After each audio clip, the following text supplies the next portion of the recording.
Hello, everyone. My name is Temitope Olodo, and welcome to this security conversation. I'm blessed today. I have three great giants in the security industry with me, people that know their onions. Now, more or less, we could say they were bat into security. When they gave back to them, they actually put that mark on them. So I have with me Mr. Uh, Dr. Professor David Otto is with me here. Thank you so much for joining me. I have with me my brother. I've known him for over 30, almost 30 years now, Dr. Kabiru. Adamu, thank you so much for joining. And I have my own brother, one and only, Brother Chidi. Thank you so much for joining me. Let's go straight into it and let's hit it. Now, if you're watching me right now, please like it, share it, let everybody know that we're in the house and we're going to be kicking everything that needs to be kicked. We're going straight into it. So I'm going to start with Mr. Kabiru and actually say, okay, we have a serious at hand. Our prayer, just like you said, on other platform, is that we as security professionals should be the ones that should be shedding light and creating an atmosphere where discussion could be held with no bias and to avoid any war or any situation going out of hand. So my question to you, what is Miyetti Allah? And for people watching from around the world, what is Miyetti Allah? What do they stand for? Please educate our viewers. Thank you, Mr. Olodo, for this platform and for also approaching this issue with the seriousness it deserves. Over time, this issue has manifested in different forms. So I think it's a good opportunity for our listeners to get an understanding and hopefully contribute to the solutions that are out there. Miyetti Allah is a full day word, which means thank God. So, but there are associations that now bear that word. The biggest ones is the Miyetti Allah Cattle Breeders Association, which in short stands for MACBAN. Just like the name suggests, it's a cattle breeders association. It's not an ethnic, neither is it a religious organization. It's for all cattle breeders who have subscribed into that association, and the objectives include the propagation of cattle breeding in Nigeria. Now there is another Miyetti Allah, which is Miyetti Allah Kautal Hori. Unfortunately, I don't know the meaning of that Kautal Hori, but it's also a Fulani word. That one is a bit more socio-cultural and a bit more ethnic. So even though it does the same thing, which is propagating cattle breeding and livestock farming, it's more oriented towards the majority of cattle breeders, which are Fulanis. So it has more of a socio-cultural orientation, just like, as an example, the Oyo People's Congress or the Afenifere, or to an extent, the other associations in southeastern Nigeria. Now, over time, these two organizations have formed the nucleus with which the average Nigerian sees livestock breeding and farming in Nigeria. And because majority of life herders are Fulani extraction, the majority of the membership of these organizations are Fulani. Now, if we go deeper into conversation, it's not a hidden fact that the ownership of the cattle are not necessarily, Fulanese, but the herders may be Fulanese. So in effect, you would have different ethnic groups that are members of, especially MACBAN. Even if they are not at the forefront of membership of these organizations, they, to an extent, support or move the activities of this organization, because remember, their core objective is to propagate livestock farming and cattle breeding in Nigeria. So in a nutshell, that is Miyetti Allah. It's also important to add to the listener that not all Fulanis are members of these organizations. Likewise, not all herders are members of these two organizations that I've mentioned. Unfortunately, because of the issues that have occurred in Nigeria over time, the organizations now have a yoga or a cloth of ethnic and religious correlation, unfortunately, beyond this major objective that I've mentioned of cattle breeding and herding propagation, as it were. Thank you so much for that introduction. And the reason why I wanted that introduction is because both one of us, among us, between us, will have locked more than 1,000, TV interviews, but we never get an opportunity to actually put this out there so people could know, because a lot of people have a lot of misconception about some of these groups and they don't really understand. I lived in the north, just like you said yourself, so I know that Miyetti means, that God. So, and it's good that you actually put your button on that, your button on that. If you're watching right now, please like this page, share it, tell your friends that we are live, and send your questions in, because it's a great opportunity for us to be able to do this. Let me go to the author and say thank you so much for coming on board. Please give us your assessment based. You're an expert in this field. You talk about organized crime. This is more or less organized crime. People dragging people out of the motorway, robbing them, taking money, using the name of other people, another group as a means to create chaos, to create confusion. This is what you do for a living. That's why you travel all around the world, been to NATO and other places. Tell us your view on this matter.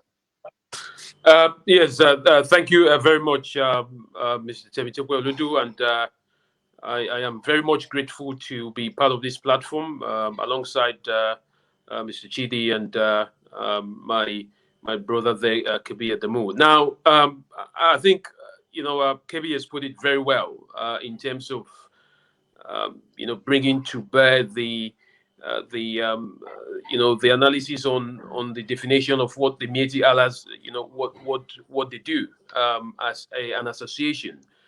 I think I look at it, from another angle, which is more like a cattle, breeding livestock union for Fulanese. Now, because the reason why that is the case, I'm sure that you'll be aware that the Miyetti Allah is much more spread beyond Nigeria. There are members in Niger Republic, in Cameroon, in Chad, as far as Sudan. So it's got a very wide coverage of membership, if that's the word to use. Now, why are we talking about it? I mean, I think it's very simple. It's because there is this wrong syllogism which has been attached to the Miyetti Allah. I mean, it's almost like all Fulanese are terrorists, and all terrorists have some links with Fulanese in a way, and that is quite a huge misunderstanding of what this organization stands for. Now, we do know that there has been evidence of affiliations of armed violence linked to the Miyetti Allah, but like every other organization, you've got the people that make you proud of it, and the people that make you feel like you don't want to belong to it. The Miyetti Allah also, has that component. In terms of the issues around surrounding organized crime as it pertains to these organizations, we've seen the context, and the context is very simple. It's all about these Fulanese, as people prefer to call them, having to try and maybe exercise their personal style of rearing cattle in a way that impacts on the activities of local farmers, and that is where the whole conflict and the bad blood that does exist, emanates from. The cattle rearers or breeders are protecting their members, who are in direct conflict with local farmers.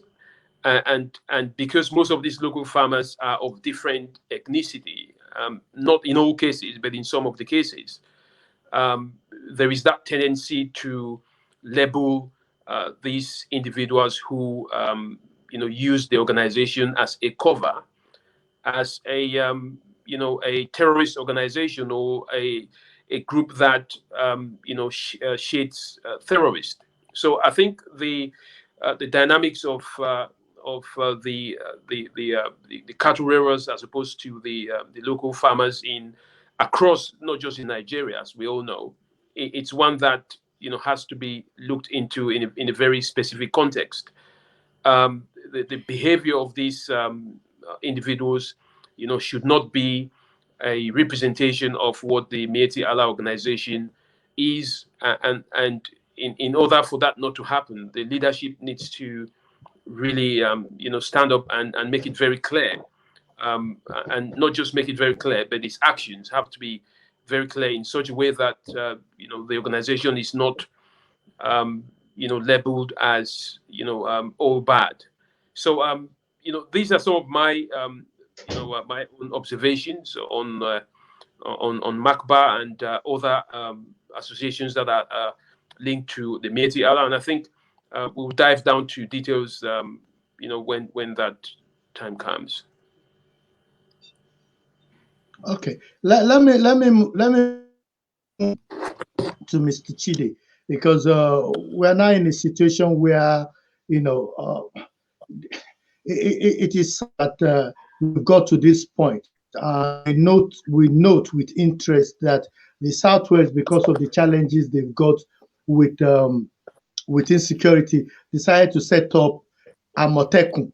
From your views and from what you've heard so far, what has been, Amotekun was set up at least a year ago, exactly January 2020, and in fact, third week of January 2020, which is some few days time, which will make it a year, the vice president actually endorsed, more or less Amotekun by meeting with all the 6 governors involved, and more or less talked about cooperation with the security agency, the main police. What is your view of Amotekun and the engagement with the police and the current security situation in Nigeria, Mr. Chidi? Well, evening, and thanks once more for having me on. I think we need to look at, or at least from my point of view, I prefer to look at this in a much more holistic way. In that, when we talk about Amotekun as an entity, it's a symptom of a much wider problem. So we're looking at Amotekun now as, or there's a lot of controversy around it. It's being described as an ethnic militia, as a regional militia, or whatever it is. But in reality, it is simply a symptom of the inability of the Nigerian state to secure its population. That's the long and short of it. And when we extract Amotekun and put it in its own little box, and look at the wider problem, then if things start to not necessarily make sense, but maybe we can see things a little bit more clearly. So, I mean, in regards to Amotekun, it's a good initiative. It should be something that every region, or I would say every region more than every state, for the simple reason that many of our states are quite illogical. There are states like Niger State, which are huge, and there are states like Ebonyi State, which are tiny. So if every single state in Nigeria had a police force or a militia or an auxiliary force, then it would be very unwieldy and in many cases pointless. If you want to look at things, as I said, holistically, when you break things down into regions, and maybe regions, for the sake of convenience, we can break it down into the geopolitical zones. But, if you break it down geographically, it makes more sense to have these kind of regional forces. So there's economy of scale, you can pool resources, you can pool funds, you can pool personnel, and then you don't have, not every state is replicating the same structures over and over again. But then when we drag it back out away from looking at the what is just the symptom of the wider problem in terms of insecurity, it also is important to look at what we're talking about in terms of Miyetti Allah and Fulani herdsmen, and we run the risk of going into a rabbit hole where we say Fulani herdsmen are the security problem of Nigeria. We take away Fulani herdsmen, and then all our problems will go away. There is criminality on the roads, on Nigeria, on the roads, in the villages, in the cities, whether there's Fulani herdsmen or not. Then when we ethnicize it by saying these are Fulani herdsmen, we're criminalizing a particular ethnic group, which is unfair, because these people are victims as well as some people Fulani being victims, some Fulani being perpetrators, some Fulani just minding their own business and living their lives like everybody else. So there's a huge swathe of problems that we need to unpack before we even come down to what we're looking at as solutions, be it regional militias, etc., etc. So as I said, the big overarching problem is the inability of the Nigerian state and the security forces to secure the lives, property, and well-being of the Nigerian people. But then when you want to break it down even further, it's security is one aspect of governance. The other aspect of governance is justice. In that, if I encroach on your land, or if I have an agreement with you to use your land and you renege on that agreement, what methods do I have to seek redress? If I have an agreement with you that you can use my land for grazing and you stretch into another land, how do I seek redress? Or if I come and I feed my cattle on your farm, how does somebody then take their problems and try and get a resolution? In most cases, you can't go to the courts, you can't go to the police. If you do, you either have to pay a fine you have to pay a bribe, or the other people have paid a bigger bribe, and you end up without any solution. Some people resort to violence, and violence then begets violence because somebody now retaliates. Or in many cases, you retaliate against the wrong people. Because as I said, it's a Fulani herdsman that has come from Niger, messed up your farm, moved on to the next place. You go to the bush, you see another set of Fulanis, you attack them. These people now are thinking, what have we done? Now we're going to attack these people in this village. And you've started a problem that has no solution. So when we extract it, to unpack it and unpack it and unpack it, it all comes down to governance.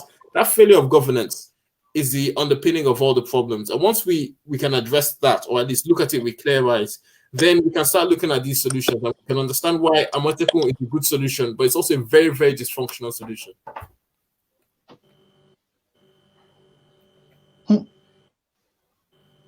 Okay, before I go to Mr. Kabiru, let me ask you this question, and this just being a devil's advocate. Some of the regions have not been able to successfully come up with a regional security framework like the Amotekun. The Amotekun is meant to be a kind of an intelligent-led rather than a proper enforcement team that goes out there. But I have some concerns about it, and I'll put this question to you rather than Mr. Kabiru. You said is a misfunction of the security infrastructure that bats, Amotekun.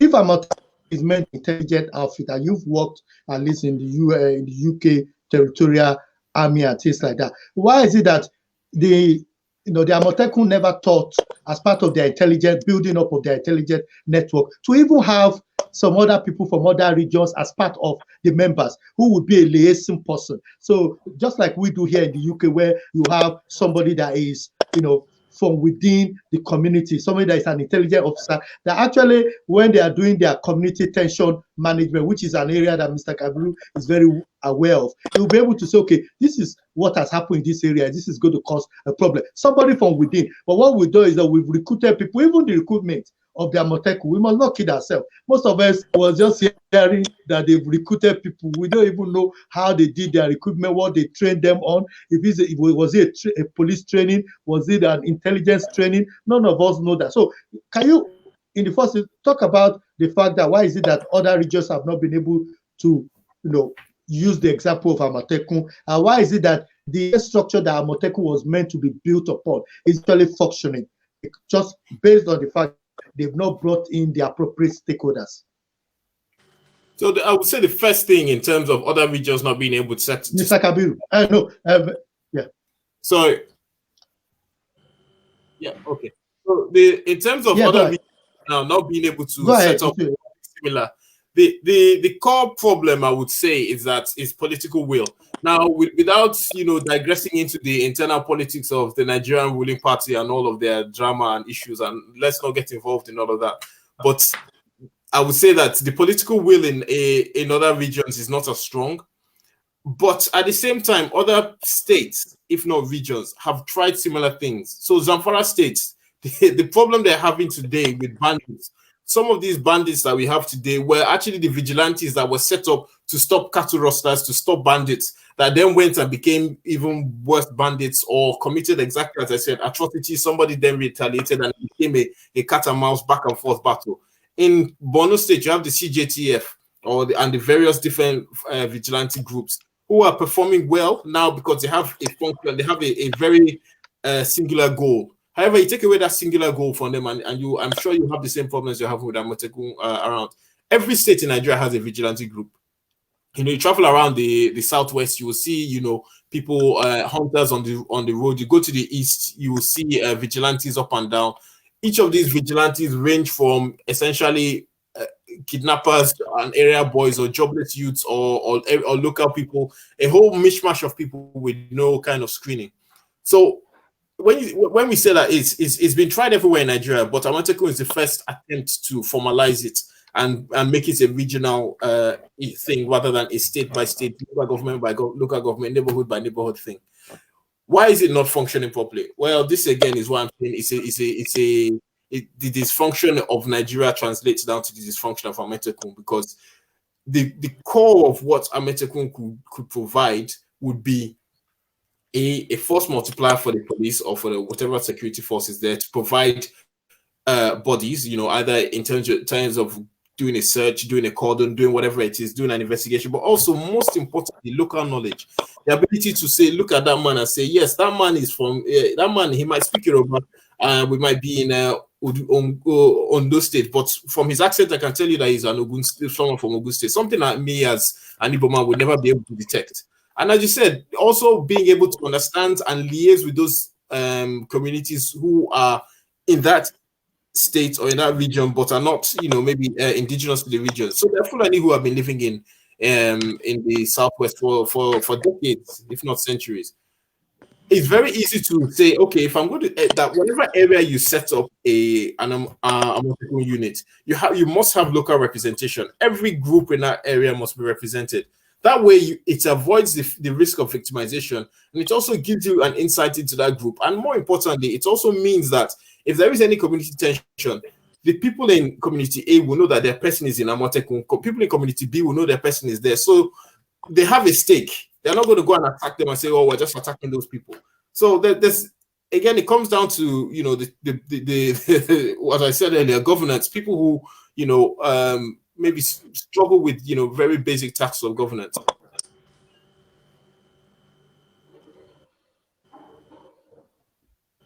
Okay. Before I come to Mr. David, let me go to Kabiru. We have a situation where religious enforcement officers that are in Kano. Some people stood up that they needed a regional policing structure, just like the Amotekun in the south, and they were shot more or less before they even could think about it in the north. They were shut down. But from your view, the governor of Ondo State has come out to say this individual who armed within the reserve forest of Ondo State are causing more havoc, and I wanted that out. That's the reason why I took the decision that I'm taking, and now that's snowball into a challenge between the states and the federal. What is your view about the ongoing crisis now in Ondo State? Because it started in Ondo State.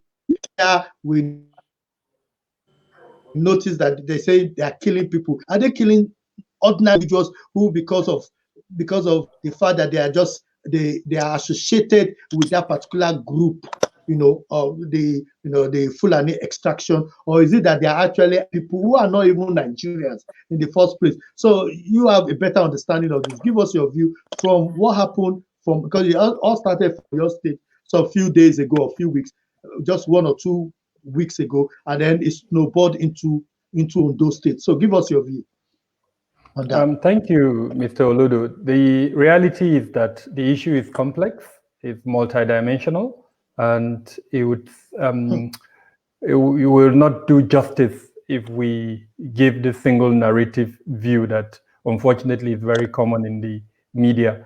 And I'll give you some examples just to save us time. Zamfara is an example. It's Fulanis that are fighting Fulanis and fighting Hausas and vice versa. Katsina, the same thing. Currently, as we're discussing, Niger State has the same challenge. 3 local governments in Niger have that issue, and in fact, they have targeted Fulani communities and have killed them because of this perception. Now, we can ask the question, what gave rise to this perception? And with all sense of responsibility, I'm blaming the media almost 90% for this. The media created and coined the phrase Fulani herdsmen, so that as a child, when growing up, and I'm sure this would apply to you, if you ask me who a herdsman is, I would tell you herdsman is an economic profession, someone who looks after livestock from one place to another, and he's probably nomadic. Today, if you use the word herdsman, very few people would actually tell you that that's what it is, a socio-economic activity. Instead, it would be the picture of a killer armed with AK-47, and mainly based off on the media portrayal of this Fulanis. In fact, we've seen cases where they would take pictures from other parts of West Africa and publish them as a depiction of Fulani herdsmen, someone swinging his AK-47. Now, I am not by saying this that there are no Fulanis that are armed with AK-47. There are several of them. And for us to understand the origins of this, that's why I say it's complex and multidimensional. At the early stages, and I know this very well because I studied the development of this issue in Plateau State.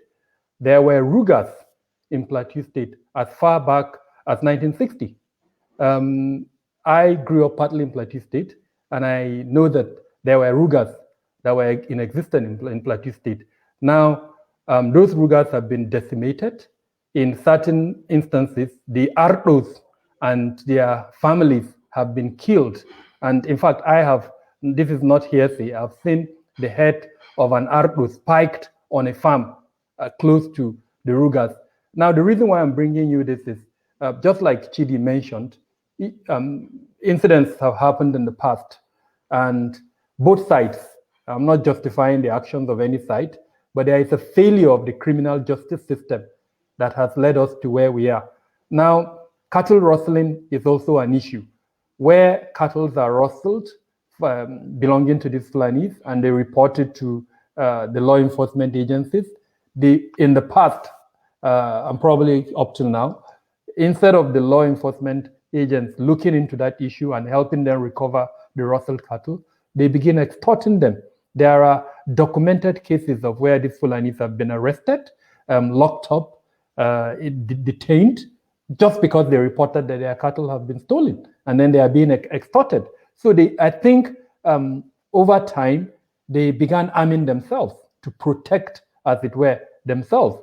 And unfortunately, the issue of kidnapping came into play.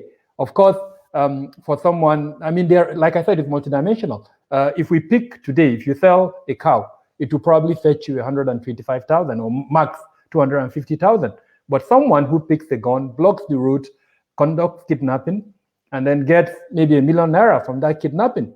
Now that's someone selling 4 or 5 or 6 or 10 cattle. So automatically, kidnapping became more lucrative. And because the criminal justice system was failing to punish offenders, you now saw an increase in the number of these Fulanis who, remember, their livelihood, which is cattle rearing, has been disrupted as a result of cattle rustling and as a result of climate change. So several factors came together to lead us to where we are. The media, unfortunately, misunderstood these factors and led a campaign of profiling and stigmatization that has created what I would call a time bomb that is waiting to explode, a Rwanda-like situation that today the average Fulani is not being distinguished from the bandit. And to an extent, that is what led, unfortunately, to the development in Oyo and Ondo, because they could not distinguish between the law-abiding Fulanis and then these other offenders.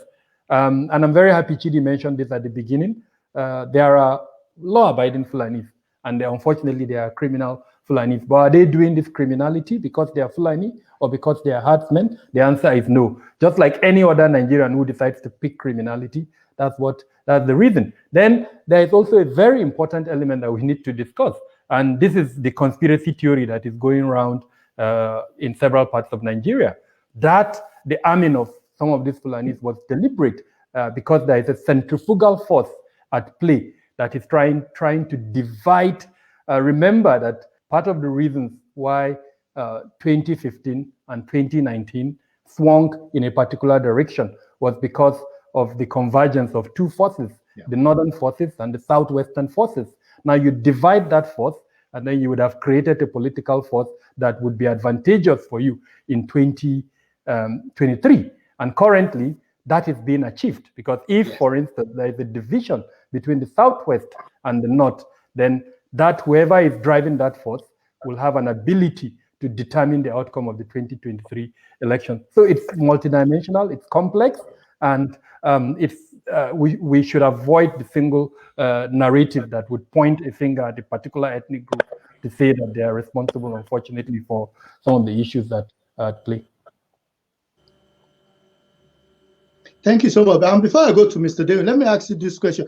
We grew up in Sokoto together, and from our campus, our city campus down to the main, we get on the bus and we see the scatters, just crossing the road.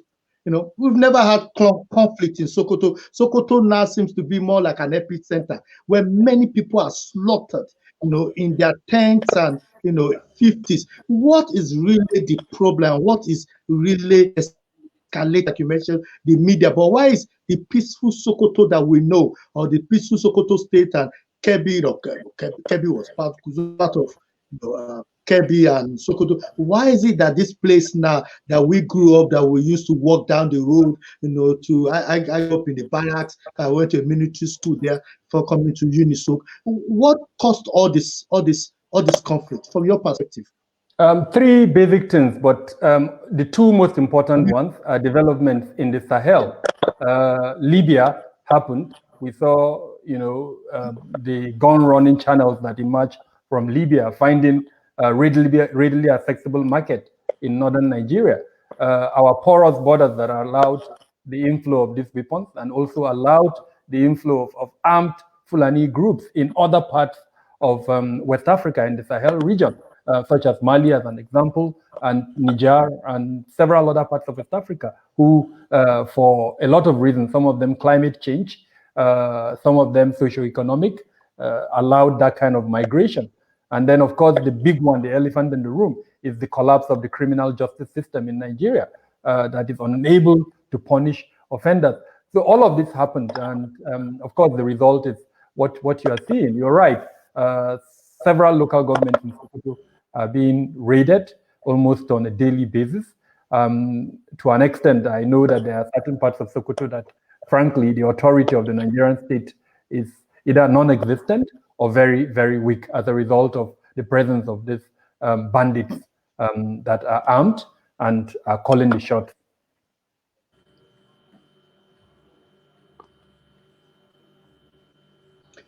Thank you. Let me move to Mr. David, because this is your field. You are into organized crime, and when you don't have different drives of organized crime, and so I'm not going to lecture you. Are the one that will lecture us on that.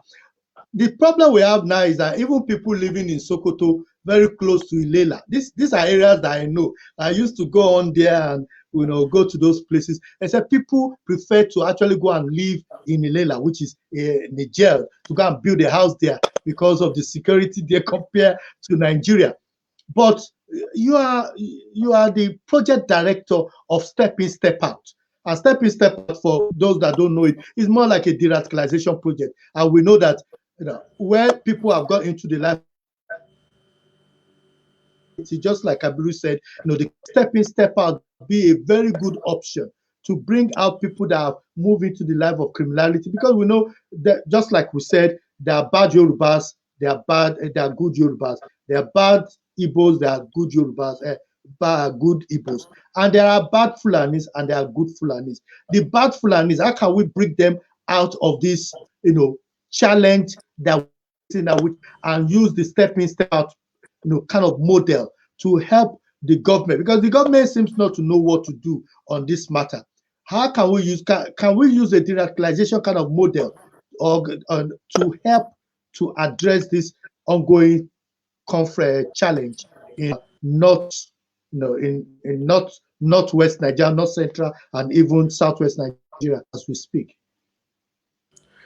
Thank you, Mr. Olodo, as Mr. Kebi and Mr. Chidi have already said. I think what is important from a solutions perspective, you mentioned the step in, step out. It's all about an approach that is very context specific. And what does that mean? It means that in order for you to solve a problem, you've got to solve the right problem, and that involves the identification of that specific issue. The issues of organized crime, including cattle rustling, whether it's communal clashes, they are very context specific. Now, what drives them, in Ondo State or other states, could be similar, but also there are differences in what you call immediate factors. It is down to the government in power, but also the state governments, because the system of governance in each country differs. In Nigeria, you've got the federal government, government, but also you've got the state level. So the task of coming up with a solution lies with both entities down to the local government areas, and this is where the identification of these crimes, that's where they come in. You've got to be able to have the capacity, both technical, both structural capacities to enable you diagnose the what I call the DNA of organized crime within your state. And if each state is able to pull its weight, then it makes it much easier, because then you've got coordination, which I find very hard to identify in most of the states. Every state within Nigeria, of course, they have their level of independence, but that coordination is not there. So I think if we were to be looking at the solutions blackboard, then I think the first thing to do is to come down to who is doing what is motivating them. There is no blanket solution. There is no blanket issue. The issue of identifying a particular ethnic group as the problem ethnic group, it's only good for the media, because it, in effect, it makes the narrative a lot more detrimental to any solutions that could be had. So I think my opinion has always been, for Nigeria as a country, but also for each and every state, regional parties, to come up with a proper solution to these issues. I mean, what drives people to launch attacks in these villages where there are vulnerable people, could be as little as an argument between one person to another. So if we are to drill down to the solutions, I think it still comes down to what KB said is complex, but complexity is comes out of simplicity. We've got to break it down. That's the word Chidi also used, and break it down in such a way that each organized crime, be it Boko Haram or the so-called Fulani, terrorists or heathers, whatever people like to call them, we've got to break it down, and as professionals, we must ensure that we stay away from the public narratives and look at how can the governments, and when I say governments, I don't just mean the government of Nigeria, because it's insufficient to deal with the issue of cross migration. KB mentioned the porous borders, but we have very porous boundaries as well.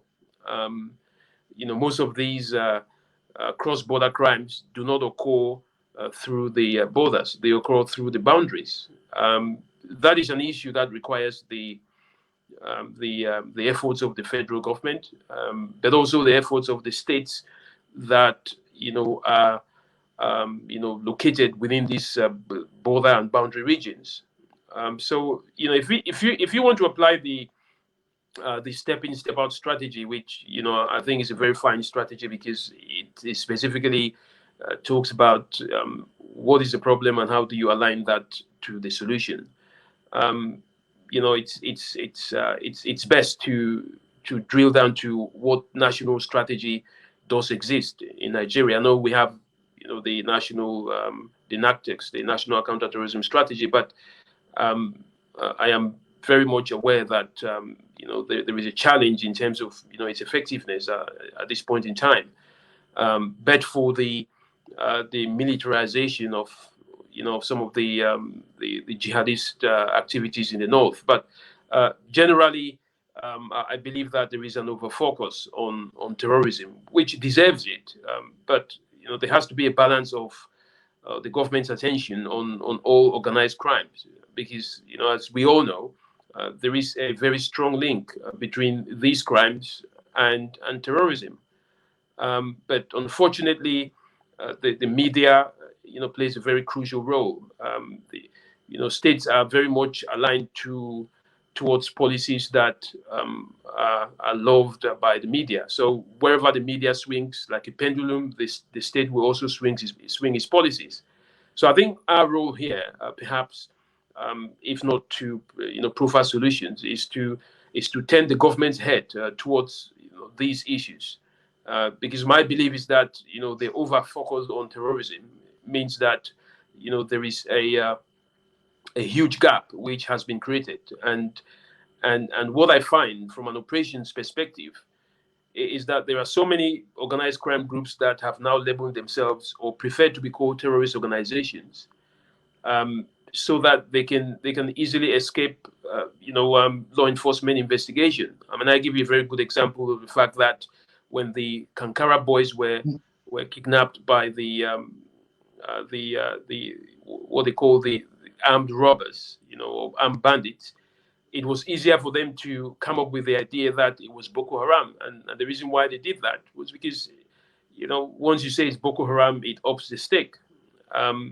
So now, if the government dealt with that, and nipped that in the bud before it came to where it got to, then we wouldn't have had the situation where, the terrorist label is being used to terrorize the state. So it's very complex, Mr. Olodu, but one thing which I'm also very much aware is that, we live in a very asymmetric environment, and that means the solutions that we can give may not necessarily be one that will be very much open to the general public, which of course, has a mix of the good and the bad and the ugly. So these are some of the things that we can discuss with the necessary stakeholders. Over to you. Thank you so much, Mr. David. And I think you've hit on the nail in terms of the way you've more or less sink it in to my next question, which will be going to Mr. Chidi. So if you're watching right now, please like this page, share it, and let them know we've got the experts in the room that are talking about this, and they're not pulling back their punches. Mr. Chidi, let me go to you and let me be the devil's advocate. People have said that if it was Asojo that was on the throne right now, and there was a Yoruba terrorist group, just like I've forgotten their name now, that were in the Oodua. Obasanjo went after them, literally went after them and drove them out of town. But that the president seems to be giving a soft gloves, because the people were expecting him to speak in the language and say, you know what, stop this, or I'm coming after you. But more or less, also, some of us in the security cycle are not happy with the approach by some of the security agents, because they go in. We know that these are nomadic groups, and they stay away from big population, urban areas. And then when you go in here, you say, "Oh, we've killed 35 terrorists," and you just bomb a place without even knowing if the people have captive among them, if they're just normal people that are living in the bush. All you do is just throw bomb on them and just kill them. We want to react to what you've done to killing their people, killing their kids. How if you are advising Mr. President on this, and just like Mr. David mentioned, focus on terrorism, that we've taken our eyes off banditry, taking our eyes off, others, farmers conflict. What kind of strategy will you be advising the president to take board if you are advising him as a security advisor, saying to him, this is how we should, at least he said he wants to end violence in 2021. How will you be advising the president on this? Okay. The first advice I'll give him is don't give a timeline by saying you end violence in 2021, because it's not going to happen. You will just look foolish. So the first thing is be realistic and understand what it is you want to do. Now I'm very, very loath to get into the the kind of one leader would do this, one leader would do this, and of one ethnic group or different ethnic group, just because we are Nigerians and one can say something that can be misconstrued. So I would rather look at it holistically, and I would indict the entire Nigerian ruling class in that the priority of the Nigerian ruling class is their own protection and their own preservation. So the security forces, from the perspective of the Nigerian ruling class, is performing its function exactly as it should. It crushes the opposition. If you go and demonstrate, there's a fellow who goes out with his beret and he gathers less than 20 people around him to protest, and he's generally met with overwhelming force, locked up, tear gas, beaten up, all kinds of crazy things. We saw the NSAS protests, how the police and the military didn't go to where they were breaking prisons, didn't go to where they were, blocking roads. They went to the toll plaza, which was like all these Ajabota children, and opened fire. If the priority of the ruling class, as it were, is to protect itself above all others, then they see nothing wrong with how the security forces are functioning. So if you have a ruling class or a leader who genuinely wants to solve this problem, or genuinely wants to provide security to its populace, the first and most important thing that you have to tell him is you need to reform the police. The police are the bedrock of the security of any society. It doesn't matter about your army, it doesn't matter about your air force, unless you're facing an external threat. All our threats in Nigeria are internal. Boko Haram is a Nigerian problem. Niger Delta militants are a Nigerian problem. Bakassi is a Nigerian problem. These herders are a Nigerian problem. Nobody is invading us. This is not, like Israel and Palestine, where you've got, foreign groups coming in. This is not like the IRA, where you've got, Libya supporting them or so on and so forth. Or in the old days, Afghanistan with the Mujahideen and the Americans coming to support them, or the Chinese or the Russians supporting the Koreans or the Vietnamese. These are all Nigerians with who have a grievance with the state. So the way you secure that population that they predate off, that they live in, is by providing a police force, a large, well-trained, well-equipped police force that is tasked to defend the population, that is not tasked to go out there and make money off the population. So the priority of most police officers is to make money, because they're badly paid and they're required to pay returns to their commanders. In that context, you struggle to provide security for the people. But if you have a good, well-trained police force that is genuinely looking to protect the rest of the population, what you get is it makes it much more difficult for what I call not the big ticket crimes that we're talking about, like Boko Haram, herdsmen, etc., but just the minor crimes, armed robbery, theft, rape, all these things. People are more secure. Then it frees up capacity to deal with a much wider problem. At the same time, when you have this police force, and I would advocate keeping a federal police force, but at the same time having locally recruited auxiliaries. So when we talk about things like Amotekun, that local knowledge that they bring is invaluable. So having a locally recruited auxiliary force that can either be working full-time, so you have locally recruited forces, they don't have the full powers of the same training as the federal police, but they stay within their states. They don't go out, they don't get deployed around like federal police officers. And you have like you have here in the UK, you have specials where you recruit people who will come in on a day-by-day part-time basis. That gives you a huge force that you can use to flood the area and snuff out crime. At the same time, it gives you that local knowledge and local buying. So the local people are part of the police force. So if there's a problem within the local community, they themselves know that they have a stake in both the the police force and in with the protagonists. Then the other element is again reforming the courts. The court system in Nigeria, as we all know, it doesn't function as for purpose. So a massive expansion of the courts, and getting rid of corruption within the courts, allowing people to feel that they can seek justice, even if there is. I mean, I'll give you an example from Afghanistan again. Like the people, there's a place where the Taliban are one side, the Afghan government is the other side. When people have cases, rather than going to the court, they will carry their case to the Taliban side, because they say in the court, you will pay bribe, both of you will pay bribe, and they will adjourn your case. You go to the Taliban courts, they will judge you, whether it's good or it's bad. You get your case solved there. Everything is done. Whether it's for you or it's for the guy, the case is solved, and they're using a system that they understand. They use the Sharia system. They're all fellow Pashtuns, so they use their tribal system plus the religious system. They understand it. It works for them. So providing justice, and that means that what I'm alluding to is, when we expand this justice system, we need to strengthen customary courts.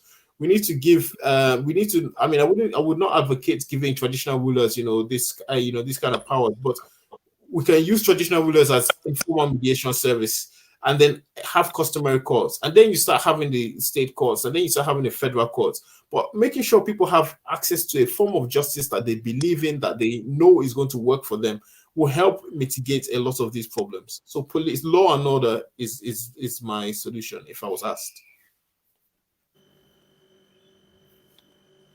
Okay, Mr. You know this.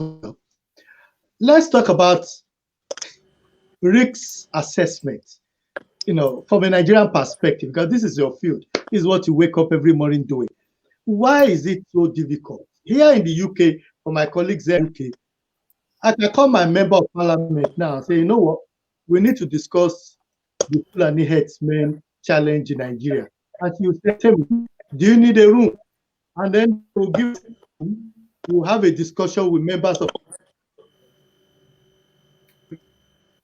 the House of Parliament, and it's there on record.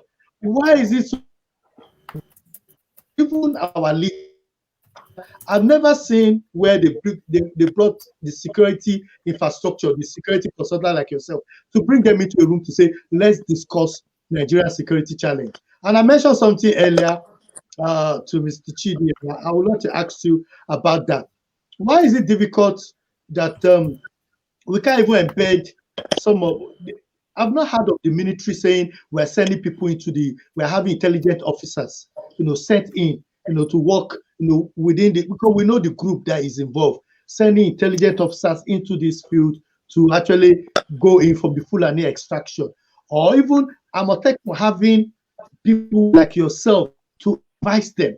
Because imagine the kind of advice you would give to them, which will resolve all these problems. Why is it so difficult for Nigeria that it has to be, blood coming out of stone in order for them to be able to get anything done?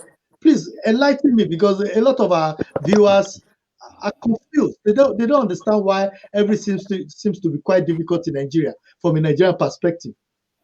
Thank you, Mr. Olodu. Firstly, there are several conferences are being held at different levels of governance. I know the federal government has hosted several levels, some of them sectoral.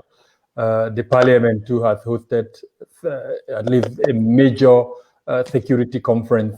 This was last year, March, and it did invite different stakeholders, including from the private security sector, both in Nigeria and then in the diaspora. It's unfortunate if that invitation was not extended to the Africa Security Forum, but I'm aware that several other private security, industrial security players were invited, and the deliberations from that forum was rich. And I know that it was presented to Mr. President by the leadership of the National Assembly, and they followed up that presentation severally. Now, I also mentioned that several sectoral conferences, workshops, retreats have been held. I know the military did theirs. The Civil Security Department, under the leadership of the Ministry of Interior, did theirs when the current Minister of Interior was appointed, and he had to do that to, encourage participation within the several ministries, departments, and agencies. So if there is no lack of conferencing in Nigeria, what is missing is the key element, coordination, and I'm happy that Mr. Otu mentioned that. Coordination is missing. Compliance in terms of implementation of the various protocols, policies are also missing. Then the one that worries me more than anything is monitoring and evaluation. It's almost completely missing within the Nigerian security subsector. The National Assembly that provides the oversight function has its own challenges, and those challenges are not alien to any growing democracy. In Nigeria's case, it's actually very peculiar. We, as private security practitioners, can play a role in that regard. So the leadership of most of the committees that have oversight function in the security subsector, unfortunately, are not security experts. And because of the peculiarity of Nigerians, they don't necessarily appoint security experts as their aides. And so they go into security oversight with very little knowledge of the security subsector. One of the key things, and I'm hoping you would do a discussion on this, is security sector governance in Nigeria, so that we have a look at the challenges that stop, especially those departments under the executive arm of government, to lending themselves to legislative oversight in a manner that would allow the achievement of some of the stated objectives of the Nigerian state. Now that is on the one hand. On the other hand, you also have a prevalence, unfortunately, of several what I would call charlatans, calling themselves security experts, and because they understand the Nigerian way, they are able to get themselves into the government envelope and then serve as, quote unquote security consultants, security aides, which unfortunately now negates the objectives of a good security, private sector participation in security. And so, as an example, when Amotekun was formed, you have several retired police, senior-ranking police officers. I can cite you several states, including Oyo, Oshun, that you have retired police officers who are serving either as the leadership of or advisors to the state government and have played significant roles in the creation of Amotekun. But because they are coming from an organization that itself was faulty, I mean, we all agree to this. The Nigerian police had a lot of challenges. That's what they are transferring to Amotekun. The kind of training they had is what they're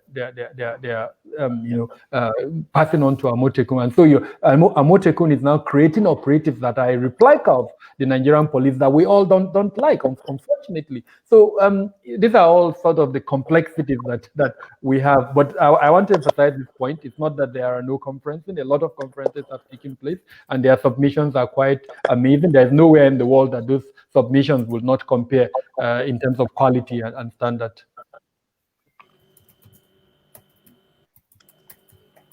Okay, let me go to Mr. David. I'll give you 2 minutes to come back to me on this, and then I'll give everyone 1 minute each. Technology is very important, in fighting terrorism, violence, extremism issues.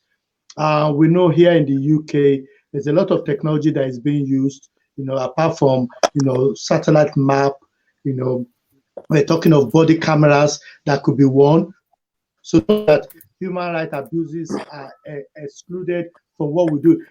Do you think technology can really help to, allay fears or some of the different tensions, ethnic tensions that might come up as well as issues in Nigeria and violence, extremism? Because just like Mr. Kabiru have mentioned, most people that have used the game, for the setting up of this regional group are people that are coming from a failed institution.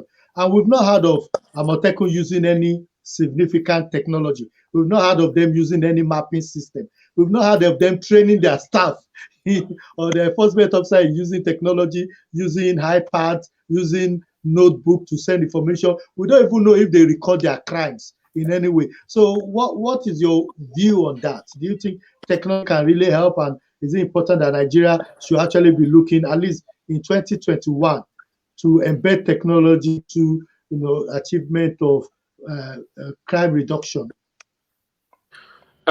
You're very correct, Mr. Lodu. Technology plays a very significant role in solving crimes, but also in the identification of crime. But what we must also accept is that each country must use what is its strength. I don't see the system in place in Nigeria benefiting a lot more from technology than they would do from the traditional crime-solving techniques. Mind you, technology is all about garbage in, garbage out, or whatever good thing you put in, it's the same that you get out of it. So I believe that even when we talk about technology in the sense of dealing with some of the serious organized crimes or terrorism in Nigeria, I think first of all we should explore the effectiveness of using traditional methods. Those traditional methods have to be perfected, and that is where you would get your data, because nothing functions in technology without the data that you've inputted within that system. You still need to gather that data using human resources, of course. So my take, Mr. Olodu, has always been that technology is important.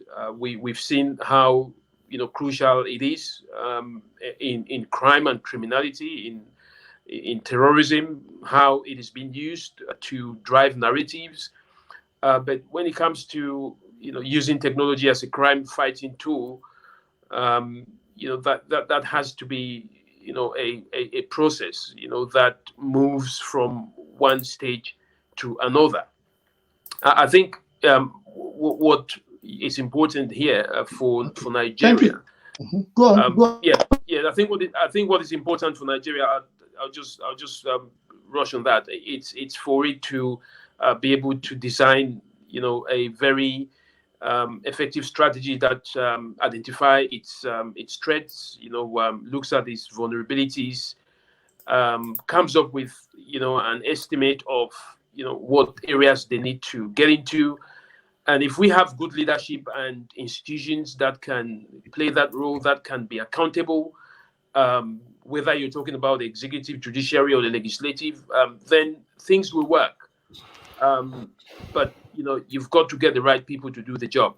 Otherwise, it will just be conference over conference and over conferences, and nothing really gets done. Over to you, Mr. Olodu.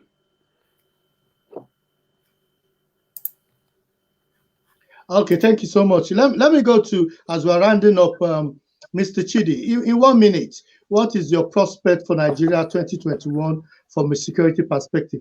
What do you see that we might be able to achieve success in if we put in the right measures? Do you think there's going to be any security achievement at all, or do you think it's just going to be the same old process? What's your view? Unfortunately, I don't really see any massive improvements. The security problems have metastasized and have become much larger than what we could have even contained a few years ago.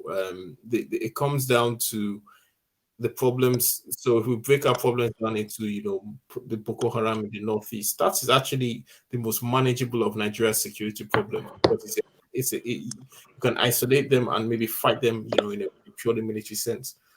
Even then, it's still a very deeply complex problem that will take maybe another 5-10 years to bring together. But when you look at the northwest, you've got a much more complex problem set there. You've got bandits, you've got cattle rustlers, you've got ethnic militias, you've got militant groups coming in from the Sahel, you've got smugglers.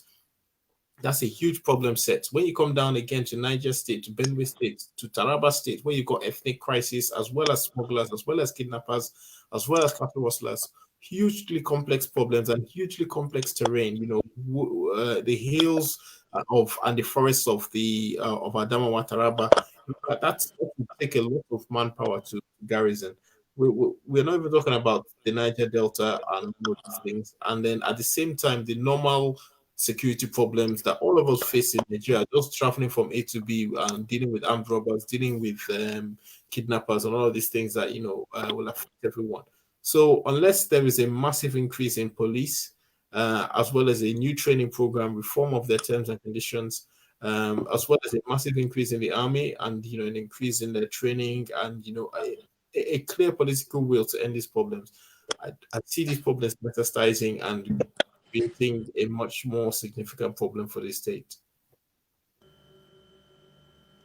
Thank you so much, Mr. Tiji. Mr. Kabiru, as we round up in 1 minute, what is your view in terms of the security outlook for 2021? Where do you see that we might be able to get some successes? What are the areas that you think we might not get success if we don't change the way we do things?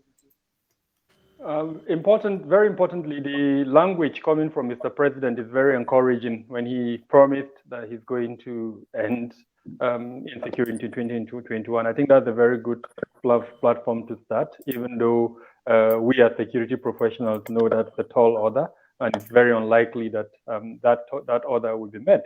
However, it gives us a good platform to start. I want to emphasize the point around coordination. There are 27 organizations that are in the security sector in Nigeria. Unfortunately, we emphasize the role of basically 4, the military and to an extent the police. So when, for as an example, Chidi says we need to increase the number of the police, I ask the question, the Civil Defense Corps, the immigration, the road safety, all this to an extent are policing organizations. In the UK where you are, it's the police that carries out the functions that all of these organizations. So when you bring these organizations together, frankly, you probably have about 1 million personnel. But because they are not coordinated, and in certain instances they are working against each other at cross purposes, we are not seeing the effectiveness. So that's number one. Coordination is absolutely important. And for us to achieve coordination, the politicians, especially the policymakers, would have to delineate and streamline some of these ministries. It's unfathomable that you have the police under the Ministry of Police, then you have the road safety, the immigration, the prisons, and all others under the Ministry of Interior. So making coordination very difficult. The Office of the National Security Advisor that is supposed to serve play that coordination role, unfortunately, for a lot of reasons, is not able to play. So I'm hoping that this point would be improved upon. Then I talked about monitoring and evaluation. We need to have metrics. We need to have a measurement mechanism that will give us an indication of the performance of this organization. It shouldn't be left to the whims and caprices of politicians to tell us that, oh, the police is doing well. No, let metrics speak for us.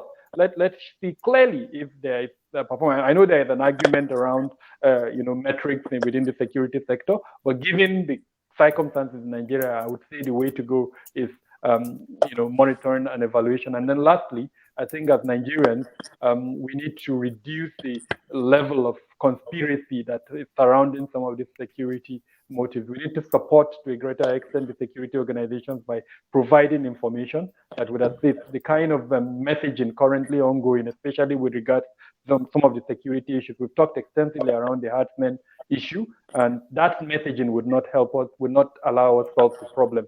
We need to be very logical to a greater extent and to reduce those ethnic colorations that are hiding the real issues from us. Thank you, Mr. Oludu. I think with the exit of Trump, we're likely to get less of fake news.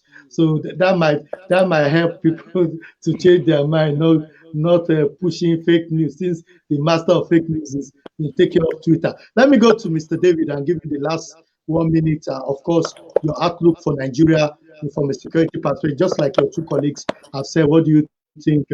What could you add to it, and what do you think is the way forward? I think from a security point of view, I do agree with both of my colleagues. You've got to fix the police. There is no country that can survive effectively, or without the police. So I think the focus of the government in 2021 should be on ensuring that the police is reformed. That was evidenced in the NSAS protest, and I think the government should not ignore that. if the police becomes effective, all other areas will gradually fall in place. The other security services will be much more effective in their duties, because then law enforcement, becomes the foundation. So that is where the focus should be. Of course, coordination is very important, as Mr. Kebe said.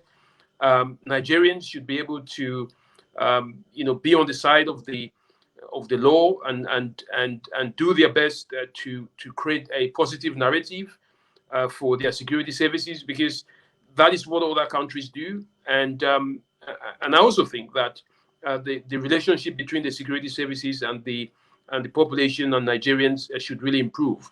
But that can only improve if there is a reform. So reform the police and everything else will fall into place. Over to you, Mr. Olodu. Thank you so much, Mr. David. And you, my viewers, you've all had it. Like this page, share it, and make your comment. But just like my three colleagues have said, I had the privilege of working as a police officer at least for 2 years here as a special constable. I had the opportunity of working within the rail as a rail enforcement officer. So, I worked on the street also, banging those cars. But not only that, I also worked in the de-radicalization project. So I've had an opportunity of working even in the immigration, going and knocking down doors and ensuring that people that are not meant to be in this country are not here.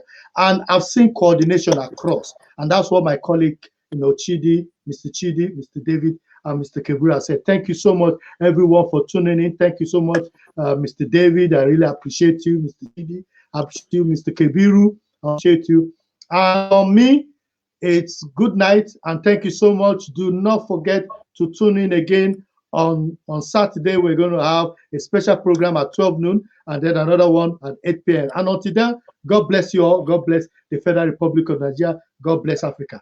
God bless you. Thank you so much. Thank you. Bye-bye. Thank you. Bye-bye. Thank you. Thank you so much.